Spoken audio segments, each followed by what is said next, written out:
আসসালামু আলাইকুম প্রিয় শিক্ষার্থীবৃন্দু। তো তোমরা যারা 2024 সালে এইচএসসি পরীক্ষা দিয়েছিলে, তো তোমাদের কিন্তু আগামী 40 দিনের মধ্যে রেজাল্ট প্রকাশ করা হবে। তো তোমরা এই নোটিশগুলো কিন্তু আগের যে ভিডিওগুলো রয়েছে সেখানে তোমরা দেখেছো। তো আজকে তোমাদের জন্য যে নোটিশটি প্রকাশ করা হয়েছে, তো চলো সেই নোটিশটি দেখে আসি। তো দ্য ডেইলি ক্যাম্পাসে একটা নোটিশ প্রকাশ করা হয়েছে। এইচএসসি ফল অটো পাস নয়, ফেল করলে ফেলেই আসবে। তো এইটা কিন্তু তোমাদের জন্য একটা ব্যাড নিউজ। তো নোটিশটি প্রকাশ করা হয়েছে 26শে আগস্ট 2024 রাত 10টায় কিন্তু এই নোটিশটি প্রকাশ করা হয়েছে।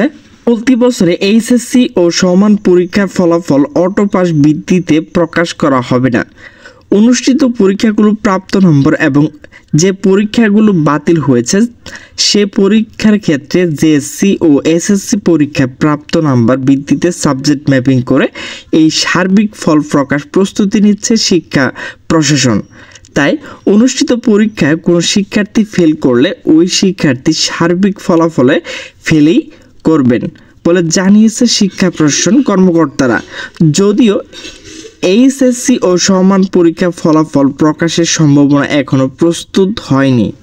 সোমবার 26শে আগস্ট ওই প্রস্তাবনা প্রস্তুতের দায়িত্ব থাকা কর্মকর্তারা দ্য ডেইলি ক্যাম্পাসকে এইসব তথ্য নিশ্চিত করেছেন। চলতি বছরে এইচএসসি ও সমান বেশ কিছু বিষয় পরীক্ষা অনুষ্ঠিত হওয়ার পর ছাত্র জনতা আন্দোলনের জেরে স্থগিত হওয়া পরীক্ষাগুলো গত 20শে আগস্ট বাতিল ঘোষণা করেছে শিক্ষা মন্ত্রণালয়। এমন পরিস্থিতিতে কী উপায়ে এই পরীক্ষার ফল প্রকাশ করা হবে সে বিষয়ে প্রস্তাবনা প্রস্তুত করার দায়িত্ব পেয়েছিল মাধ্যমিক ও উচ্চ মাধ্যমিক শিক্ষা বোর্ড, পরীক্ষা নিয়ন্ত্রক ও সিস্টেম অ্যানালিস্টরা।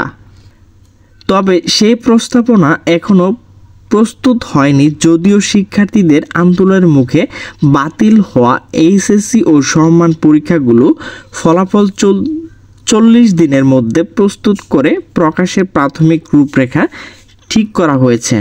প্রিয় শিক্ষার্থীবৃন্দ, আমার ভিডিওটি যদি ভালো লাগে তাহলে অবশ্যই লাইক, কমেন্ট এবং শেয়ার করবেন। তো সকলে সুস্থ থাকবেন, ভালো থাকবেন। আল্লাহ হাফেজ।